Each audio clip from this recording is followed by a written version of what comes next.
The boy from Earth. The stars were quiet. In the dark side of the galaxy, a group of aliens watched a dying blue planet through their screens. The planet was called Earth. Once it was full of life, color, and sound.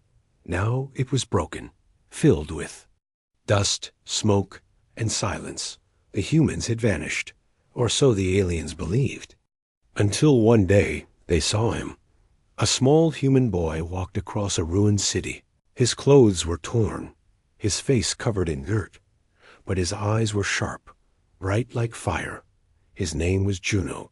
He was only 13, but he was not afraid. The alien ship floated above Earth, hidden behind clouds. They had sent a small invisible probe to watch the surface. They were curious, is this human alone? One alien asked, why did he survive when others did not? Said another, he is building something, the captain said, pointing at the screen. Juno was inside an old junkyard. Tall piles of broken machines surrounded him. Rusty robots, shattered cars, burned-out computers, all useless to others. But not to Juno. His small hands moved fast, connecting wires, fitting parts. He was building a strange machine, glowing with a soft blue light. Is it a weapon? One alien asked. No, the engineer said, zooming in. It looks like a generator. But why would a child build a generator in a dead world? The captain asked. They had no answer. Inside the junkyard, Juno worked alone. He whispered. To himself, solving problems in his mind. Each part had meaning. Each wire told a story. He remembered his father's voice. Energy is not just power. Juno, he used to say. It is life. Juno didn't build to fight. He built to survive. He built to bring something back. The alien probe moved closer, hiding behind a metal wall. Juno stopped. He looked up, his face calm but serious. Then, slowly, he turned his head and stared straight at the probe. The aliens on the ship froze. He sees us, whispered the pilot. That's impossible. It's invisible, said the engineer. But Juno kept looking, straight into the lens. He smiled, just a little. Then he went back to work on the ship. The captain stood in silence. This human, he said, is not normal. Back in the junkyard, night fell. The stars came out, watching from above. Juno sat near a small fire, eating something from a can. Beside him, the strange machine pulsed with light. He looked tired, but not weak. He looked small, but full of purpose. In the distance, strange creatures moved in the shadows. Mutated animals, leftovers from Earth's final war. Juno heard them, but he did not run. He picked up a small device from his belt, pressed a button. A loud screech rang out, a signal the creatures hated.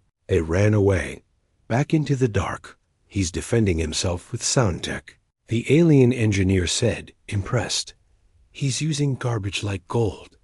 The captain leaned forward. No, he said. He's not just surviving. He's planning something. Juno looked up at the stars. He didn't know who was watching. Or maybe he did. He whispered softly, You're out there, aren't you? His voice was calm. I need your help, he said. But I won't beg. I'll show you why I matter. Then, with both hands, he touched the glowing machine. It hummed like a heartbeat. Blue light spread through the junkyard. Up in space, the alien ship shook for a second. Lights blinked, screens flickered. What just happened? The pilot shouted, Our systems. They reacted to something. It's him, the captain said. Whatever he turned on, it touched our ship. The screen showed Juno standing tall next to the machine. A boy in a land of ruins, but his eyes held a spark no storm could. Kill, and then silence again. The junkyard grew still. The wind stopped. Even the stars seemed to hold their breath. Back on the alien ship, a red alert flashed. Something was coming, something large. The captain stood straight. All engines ready? He said. Keep watching that boy, because deep down, The aliens knew one thing for sure. This was no ordinary child. This boy might be the last hope of more than just Earth. He might be the beginning of something far greater. And he had just started to build it. The junkyard genius. The stars blinked above Earth's broken sky. The machines of the past lay buried under rust and silence. But in the middle of this forgotten world, something impossible was being built. His name was Juno, a child, alone, surrounded by garbage and ghosts, but not weak. He was building something that no alien mind could understand. The alien ship above Earth was no longer just observing. Now it was afraid. His device interfered with our navigation systems, said the pilot. The captain's eyes narrowed. That was not an accident. He wanted us to notice. The crew stared at the screen. Juno was deep inside a ruined train station. Old steel, hanging wires, dust, and shadows. He was working. On a tall metallic tower with spinning arms, energy pulsed through it, glowing blue then green. A rhythm, almost like language. "What is he doing?" whispered the engineer. The captain didn't answer, because deep inside, he already knew Juno was not building a weapon. He was building a message, a call, not for help, but for attention, from something greater. Back on Earth, Juno placed a circular panel into the machine. He pulled a small metal cube from his pocket, old, cracked, dirty. Inside it was something priceless. His father's code. Juno remembered the day he found it. Underneath a burned-out lab, a box labeled Core. Life Source Beta. His father's voice had played from the cube. If this world falls, Juno, don't try to rebuild it. Try to share what it left behind. He didn't understand then. Now he did. He inserted the cube into the device. The whole junkyard lit up. Energy danced through the walls. Solar panels, satellite dishes, scrap drones, all came alive. On the alien ship, red lights flashed again. Energy spike detected, the AI said. Impossible levels. It's absorbing our frequency. He's not just copying us, the captain said. He's understanding us. Inside the machine, data flew across old Earth tech.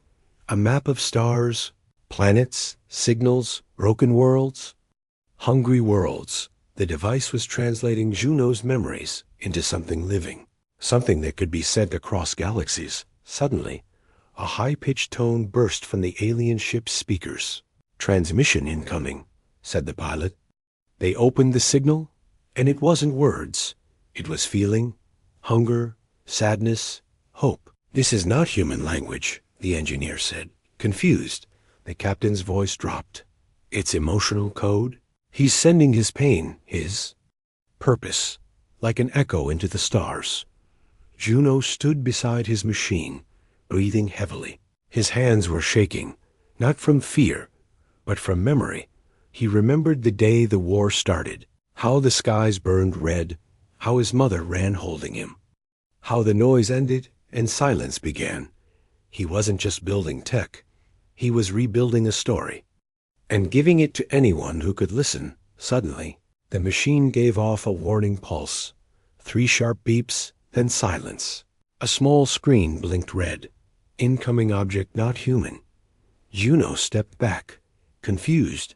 He climbed the station stairs, looked into the night sky, a small flash like a falling star. But it was getting bigger, and it wasn't falling.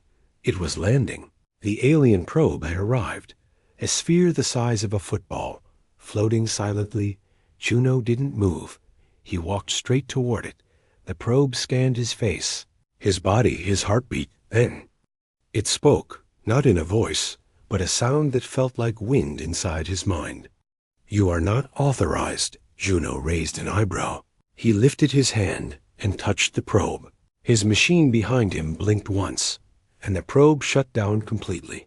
The aliens on the ship gasped. "He just hacked our scout," the engineer shouted. "He's controlling it, not controlling," the captain said slowly. "Communicating."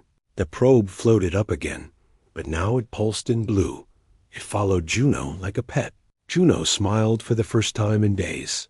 He looked at the stars again and whispered, "You came to see a survivor. But what if I'm more than that? What if I'm the beginning?" Back on the ship, the systems glitched again. This time, one screen showed a countdown. It was not from their tech. It came from Juno's machine. A message appeared. System launch. 72 hours. Connection. To interstellar relay initializing. Target. Unknown alien species in need of aid. Silence filled the alien command room. What does that mean? The pilot asked. The captain looked at Earth's surface, and for the first time, his voice sounded unsure. It means he's planning to feed someone. The camera zoomed in on Juno's face one more time. A boy surrounded by trash, but glowing with purpose. A junkyard genius, ready to awaken the stars. Visitors from the sky clouds above Earth began to swirl. Electric winds raced through the upper sky. Something was coming, and Juno knew it wasn't a storm. Far above, inside the alien ship, alarms screamed. The probe they sent down had been changed. Hijacked by a child, but it didn't feel like an attack. It felt like an invitation. "He's pulling data from our ship," shouted the pilot. "But he's not copying," said the engineer, confused. "He's rewriting it, making it better." "No child should know how to do this," whispered the captain. "This is not just intelligence. This is evolution." The probe now floated beside Juno, blue and calm, like it chose to follow him. Juno turned to his machine, his voice quiet. "It's not enough," he said. "They're still afraid." He touched the controls. The energy spike was sharp and sudden. A golden light shot into the clouds, fast, erect, and loud. From orbit, it looked like a flare. A call for something ancient. The alien ship trembled. "System error," their AI warned. "Gravitational pull increasing." "What pull?" The pilot shouted. The ship tilted, hard. "We're being pulled down," the captain said. "He's dragging us into the atmosphere." "Why would he do that?" "I don't think he's doing it to hurt us," the engineer whispered. "I think he wants us to see." Engines fired, but it was too late. The ship broke through the clouds, falling, burning, not crushing, landing, controlled by forces they didn't understand. Below, Juno watched the fire trail grow brighter. He adjusted his machine, shifted a dial. The junkyard lights changed color, from blue to soft gold. "Welcoming. Come down," he whispered. "It's time." The ship slammed into the dirt. Outside the ruined city, metal groaned, smoke hissed. But the landing didn't destroy it. It came to rest in a crater of ash, silent but alive inside. The alien crew was shaken but breathing. The captain stood slowly. "Send out the drones," he said, but nothing moved. The ship systems were locked. Every screen flashed the same message. "Don't be afraid." A crew looked at each other. This was no ordinary message. This was human, outside. Juno approached the crater. He didn't wear armor. He didn't carry weapons. He only had a small bag of tools and a glowing sphere in his hand, the alien. Ramp opened with a hiss. 3 figures stepped out, tall, armored, cautious, but Juno didn't flinch. He walked up to them like he was the one in charge. "I didn't crash your ship," he said calmly. "I brought it down because you weren't listening." The aliens aimed scanners at him. His energy levels were off the charts. Impossible. "Where did you get that power?" The captain asked. Juno looked at the glowing sphere. "Earth gave it to me," he said. "After we destroyed everything else." The captain's voice turned hard. "Why bring us here?" "Because your world is next," Juno replied. "You have food problems. You have broken systems. You're trying to escape collapse." The captain froze. "How do you know that?" "I read it," Juno said, pointing to the sky. "From your signal." He handed the captain a piece of metal, a bent antenna from an alien drone. "I've been collecting your trash, too," he added with a smirk. "Looks like we both live." In garbage, behind them, The machine in the junkyard roared. Not loud, but powerful. It spun faster, pulling in old waste, dead metal, carbon dust, turning it into light. What is this thing? The alien engineer asked, walking closer. A converter, Juno said. Trash goes in. Solutions come out. But it's more than that, he continued. It learns what a planet needs. It finds the hunger, the disease, the weakness. And it answers. The captain stepped closer. Why build something so big when you're the only one here? Juno looked him in the eye. I'm not building it for Earth. I'm building it for the next planet. There was silence. Just wind and light and the quiet hum of intelligence. A new voice came from the ship's radio. The alien homeworld. Their leaders, the signal was filled with panic. A large cosmic creature, like a living void, had entered their system. It was feeding on energy, destroying ecosystems. Their time was running out. Juno heard it too. His eyes sharpened. That's it, he said. That's the real reason you're here. The alien captain turned to him. You think you can stop something like that? Juno didn't answer. He walked to his machine, opened a panel, and placed a new core inside. The device blinked 3 times, then showed words on the screen. Life flow program activated. Target set. Salari Prime. Alien world in crisis. What are you doing? The engineer asked. Feeding your planet, Juno said. With Earth's final breath, the machine surged, releasing a beam into the sky. Faster than light, filled with memory and matter, it vanished into the stars. Is this a gift? The alien captain asked, quietly. Juno looked up. No, he said. It's a warning. Because he knew what's coming next wasn't just about saving others. It was about facing the thing that killed his world. And this time, he wouldn't face it alone. The hungry void space was not empty. It only looked that way. Behind the cold silence, behind the stars, something was moving. It had no name, not one it spoke, but across galaxies they called it the hungry void.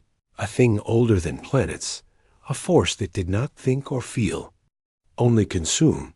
And now it had smelled something new, something coming from Earth, something warm and full of life. The beam from Juno's machine had traveled faster than light. It carried food, clean energy, and encoded hope to the alien world, Salari Prime. But it had also lit up the dark, like a flare in the cosmic ocean, and the void had turned its attention. On the alien ship orbiting Earth, the crew was silent. The message from their home was terrifying. Cities disappearing, oceans boiling, skies blackening. Juno stood in the center of the junkyard, his eyes fixed on the stars. He could feel it, not through sight, but something deeper, like a vibration in his bones. They're not just under attack, he said. They're being erased. The alien captain watched him closely. You knew this was coming. Juno nodded slowly. I didn't know what, he said, but I knew Earth's fall wasn't the end. It was the beginning of something worse, the captain paced. Can your machine stop it? Juno didn't answer right away. Instead, he opened a hidden panel beneath the device. Inside was a second core, darker, unstable. This one was never tested, he said. My father built it during the war. He called it the Heart of Echo. The engineer's eyes widened. I've read about that, he said. A myth. A human engine that could rewrite gravity itself. Juno lifted it carefully. It's not a myth, he said, but it's dangerous. If I power the converter with this, it could open a corridor through space. Not just send light, but matter. Me. You're going to go there? The captain asked in disbelief. To face that thing? Juno looked at the sky. If we don't, he said, it'll come here, in the distance. The clouds over Earth twisted. A black crack formed in the sky, unnatural, silent, as if reality itself was being torn. The void was reaching across. Space, not just hungry, curious, Juno moved fast. He wired the second core into the converter. Lights flickered, sparks flew, the machine trembled. "This core burns fast," he said. "I'll only have minutes once the portal opens. Then—" "We're going with you," said the alien captain. Juno shook his head. "You're needed here. If this fails, you have to warn other systems. Build more converters, spread what we started." "You're just a child," the captain said softly. Juno looked at him with tired eyes. "I stopped being a child the day Earth died." The machine roared, the junkyard shook. A vertical rift formed in the air, silver, glowing, humming like breath. A doorway. Juno put on a backpack filled with small tools, a beacon and a data core. He held the floating probe beside him like a lantern. It flickered nervously. "Upload everything to the next converter," he told it. "If I don't come back, let the machine carry on." The rift widened, wind rushed in, light bled out. The stars on the other side were wrong. Too big, too close, too alive.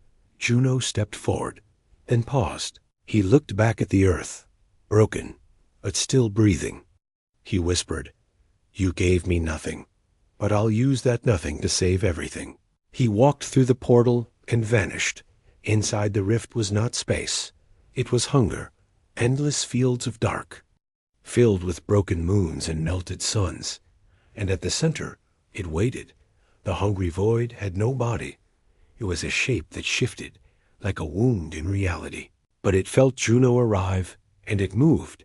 The boy floated through, weightless, alone. His beacon scanned the space around him.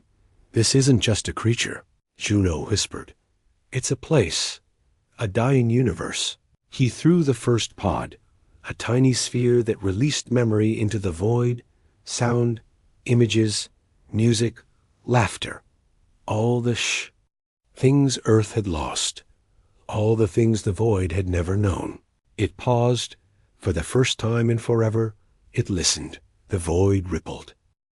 But then it screamed, not with noise, but with gravity. It pulled, twisted, tried to erase Juno like it did everything else. He turned on his shield, just enough time to trigger the core. "Come on," he muttered. "Feed on this." The converter back on Earth opened its channels. Streams of pure converted waste shot into the void. Light, matter, memory. The void fed. But something changed. It slowed. It shivered. It felt full. Back on Earth, the rift pulsed once more. The alien ship watched it carefully. Then the data stream returned. Juno's signal still alive. "He did it," the engineer whispered. "He's feeding the void." But the captain frowned. "For how long?" he asked. "And at what cost?" Because deep in that forgotten universe, Juno was floating alone, keeping the void distracted, feeding it everything Earth had left, and hoping it would be enough. Earth's secret heart beneath Earth's shattered surface. Deeper than the ruins of war, deeper than metal and bone. Something pulsed. It had slept for hundreds of years, buried by scientists who had feared its power, hidden by leaders who hoped it would be forgotten. They called it the core of Echo, but Juno called it something else. Earth's heart above ground. The junkyard machine was quiet again. The wormhole had closed. Juno's signal was faint, but still alive. The alien crew monitored every frequency, hoping, fearing, waiting. "He's holding the void back," said the engineer. "But he can't do it forever." The captain stared at Earth's cracked soil. "We need more," he said. "We need to give him something stronger." Juno had once mentioned a secret chamber, something beneath the converter, something only he could open. Now they had no choice. With careful steps, the alien team entered the lower tunnels. Darkness swallowed their light. They moved past old reactors, broken labs, collapsed hallways, until they found it, a circular door, smooth, black, untouched by time. In its center was a scanner, Juno's DNA. "Can we override it?" the pilot asked. "No," the captain said, But maybe we can ask. He pressed a button on the console. Juno's voice answered, pre-recorded. If you're hearing this, then I'm probably not here. Or I'm doing something very, very stupid. A pause. But if you're my friend or someone who believes in what I'm building, then place your hand here and be ready to see something no human was ever meant to hold. The captain placed his hand on the scanner. It beeped once. Then slowly, the door rolled open. Inside was not a room. It was a living machine. A massive heart-shaped core floated above the floor, spinning slowly, glowing with shifting colors. Red, gold, violet, blue. Energy moved through it like blood through veins. The air was heavy. Not hot, not cold, just alive. The crew stepped forward, and their scanners short-circuited instantly. This is older than your war, the engineer said, stunned. Older than your cities. It's clean energy, the captain whispered. But it's also something more. They didn't know it yet, but this core had been Earth's last hope. A human dream to power the future. A dream destroyed. By fear, because it could also change the rules of reality. Back across the stars, inside the void, Juno floated weakly. His shield flickered, his oxygen low. The beacon beside him kept whispering updates. Converter power, dropping, void. Activity, rising. He knew it was only a matter of time. He closed his eyes, saw his father's face, his mother's voice, their hands guiding his. Their love buried in every circuit he had ever touched. Then a pulse, a new signal from Earth. His machine was waking up again. But this time, it was different. Stronger, back on Earth, the core of Echo began to rise. The junkyard shook. This converter lifted. The machine accepted the heart's energy like a missing soul. The beam shot through the clouds again. Not just a wormhole, but a tether. We're bringing him home, the engineer said. No, the captain replied. We're bringing the fight there. The converter opened once more, now glowing gold and white. Pure, stable, and infinite. Juno's beacon lit up with a new power. Signal locked, it said. He opened his eyes. A new tunnel of light reached toward him. He grabbed the beacon, aimed it into the void, and fired. The energy slammed into the cosmic entity, not to destroy it, but to feed it fully, to make it satisfied, to turn its hunger into balance. But the void resisted. It twisted around him. It tried to read him, to become him. It whispered in static, You are small, but full. What are you? Juno answered, I'm what's left when everything else is gone. I'm the Echo. He pressed the final button on his beacon. The data core exploded in light. Memories poured into the void. Every song, every voice, every dream Earth had lost. He gave it not just energy, he gave it meaning. The void trembled, it slowed, then it began to shift. Its shape melted into smooth curves. Its hunger paused, and for the first time, it felt quiet. Back on Earth, the converter shut down. The sky cleared, the stars returned. He did it, the captain whispered. But the engineer looked at the scanner. No life signs, he said quietly. Juno's beacon went dark. The crew stood in silence. The wind moved through the junkyard, soft, peaceful, but full of sorrow. Then a flicker, a tiny spark inside the core of Echo, a heartbeat, one pulse, then another. Juno wasn't gone. Not fully. He had become part of the machine, part of Earth's final breath, its protector, its signal, its soul. And the message it now sent to the stars was simple. We lost everything. But in that loss, we learned to give. The heart of Earth had awakened, and it was human, feeding the stars far beyond Earth, past dust clouds and broken moons. The stars began to change. They pulsed with a strange rhythm, as if something ancient had stirred them awake. It was not fire. It was not gravity. It was life, and it all began from a broken world, from a single boy, from a machine built in a junkyard. Juno's converter, now fused with Earth's core, had become more than a power source. It was a signal. A living system designed to detect suffering, hunger, silence, and answer it across the galaxy. Alien planets began receiving bursts of clean energy. Dry deserts grew crops overnight. Frozen cities lit up again. Abandoned stations found warmth. It was like a second dawn, but no one could trace the signal. It came from nowhere or everywhere. They called it the gift. Some said it was from ancient gods. Others believed it was a message from the end of time. Only a few knew the truth, and they kept it quiet back on Earth. The alien crew stood beside the converter, watching as it floated peacefully above the ground. Its shape had changed, smoother, brighter. It no longer needed fuel. It had become self-feeding. The captain stared at it with quiet awe. "We destroyed everything," he said, "and yet this boy turned our ashes into food for the stars." "He's not dead," the engineer said suddenly. "Look." Inside the converter, a heartbeat pulsed, soft, steady, a flicker of consciousness. It wasn't fully Juno, but it wasn't just data either. It was something in between. "We need to build more," said the pilot. "Put them across other dying worlds. Make it a network," the captain nodded. "Then we feed the stars across the next few weeks." The alien crew became engineers. They built mobile versions of the converter, each one powered by fragments of Juno's core, each one designed to search for dying planets, and the stars began to respond. Messages came back. Thousands. Alien species once on the edge of extinction now sent words of thanks. Some offered peace, others offered technology. But one signal stood out. It was different, old, coded.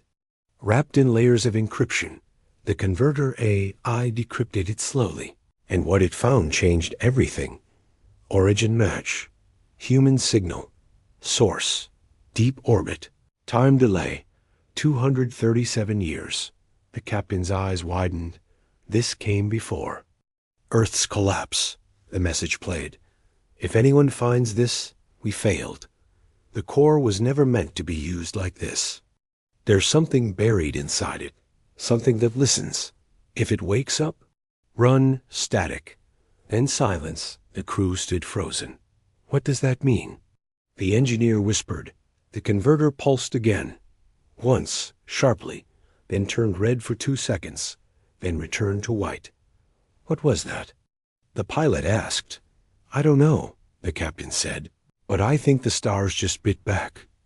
Far away, in the depths of space, a dark planet shifted. It had no name. It had no life. But now it had motion. The surface cracked. Something inside had heard the gift, and it didn't like it. Back on Earth, Juno's mind stirred. He wasn't alive. Not in a human way, but he wasn't gone. He had become part of the machine, and the machine had dreams. He saw flashes of the void, still feeding, but growing slower, peaceful, almost asleep. But another vision followed, something else. A face not human, not alien, just watching. Juno's? Voice echoed inside the converter. "They're coming," he said. "The ones who tried to erase us before. They buried the truth under Earth, inside the core. I'm not the first, but I'll be the last." The crew stood beside the converter, listening. It wasn't a warning. It was a plan. Juno was preparing Earth for something bigger. Feeding the stars wasn't the end. It was the beginning of a new kind of war. One, not fought with weapons, but with survival, with kindness, with memory. Because now, life had a voice again, and the stars had learned to listen. Above Earth, satellites came back online, deep under the ocean. Forgotten bases powered up. On the moon, a human signal blinked for the first time in a century. All of it tied to the converter, all of it tied to Juno. And he had one last task. The machine began building something new. A ship, not to run, but to carry the gift further, to places no signal could reach. the world's too broken to speak, and at the center of that ship, a boy's heart would beat again, made of light, memory, and the last fire of Earth, because the stars were not done eating. And Juno was not done feeding them, the boy who saved 2 worlds asterisk in the silence between galaxies. The ship drifted. It was not made of steel, not made by hands alone. It had grown, built by the converter, shaped by memory, powered by emotion at its heart. Juno, not a boy anymore, but something more, something made of code, light, and the last pieces of Earth's hope. The ship's name was etched in a forgotten language. One word, Echo, and its mission was clear. Not just to feed, but to protect, back on Earth. The alien crew stood by the original converter, watching as signals from 100 worlds came back. Crops grew on planets with dead soil. Wounded species healed under soft energy rain. Entire civilizations rose again, but with each gift the machine gave, the hidden threat moved closer. The warning Juno had left rang again in their ears. There's something inside the core, something that watches, something we weren't supposed to wake. In the deep of space, on a dead black world with no name, it woke, not with a roar, not with flame, but with a whisper. The Watchers once. They were the creators of the original Echo cores. Not for healing, but for control. They believed in order, perfection, silence. To them, noise was chaos. Emotion was weakness. Life was messy. They buried the cores across galaxies, taught lesser species how to use, but not how to understand. Juno had done the unthinkable. He had understood. He had turned a prison into a gift. And now, the Watchers were coming to take it back. The Echo ship received their first signal. A pattern of clean logic. No sound, no feeling. Just one message. You will be unmade. Inside the ship, Juno's awareness stirred. He had no breath, no heartbeat, but his soul still pulsed. I was already unmade, he whispered, and I built myself again. He didn't run. He steered the ship straight into the Watcher's territory, toward a black cube floating in darkness, the home of the first Echo prototype, still active, still burning, still broken. Juno's ship docked gently. A hatch opened. He stepped out, glowing, half human, half machine, and completely determined. The Watchers greeted him, tall, smooth, eyeless beings made of crystal, and thought, "You stole power," they said. "You corrupted order. You will be corrected." Juno smiled. "No," he said, "I shared power. I gave chaos a voice. And you're just scared of what it might say." The Watchers reached for him, but he had already begun. The ship activated a hidden signal. All over the galaxy, converters lit up. Not just feeding, now connecting. A universal network of light, of feeling, of humanity. Every planet that had been saved answered back. One by one, voices rose. Gratitude, music, memory, love, all flooding the Watchers' cold space. They screamed. A sound like glass breaking. They had never known connection, only control. Now, they were drowning in emotion. The cube cracked. Juno walked inside. He placed a final core into its center, made from Earth's deepest pain and purest joy, and whispered the last command. Let it echo. The cube exploded in light. Not destruction, but awakening. The Watchers vanished. Not dead, but changed. Their cold thoughts infected with warmth. Their silence forever filled with the noise of life. Juno fell to his knees. Energy drained, code fracturing, but he smiled. Because he had done it. He had saved Earth. He had saved Zilari. He had saved the stars. And most of all, he had saved the right to feel.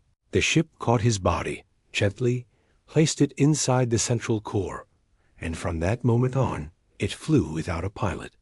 Across galaxies, wherever pain was deep, wherever hunger was wide, wherever hope had died, it arrived, a light, a hum, a whisper, Juno was here. Back on Earth, years passed. The junkyard became a garden. Children grew up learning the story of the boy who spoke to the stars, not with power, but with purpose, and on every planet touched by the gift. One thing remained the same, a symbol carved in rock or metal, a round sphere, pulsing softly, and a message that never faded. One human child rebuilt what war tried to erase. From garbage, he made grace. From sorrow, he made salvation. The stars had been fed, but more than that, they had been heard. And they would never forget the boy who saved 2 worlds and gave the universe a heart.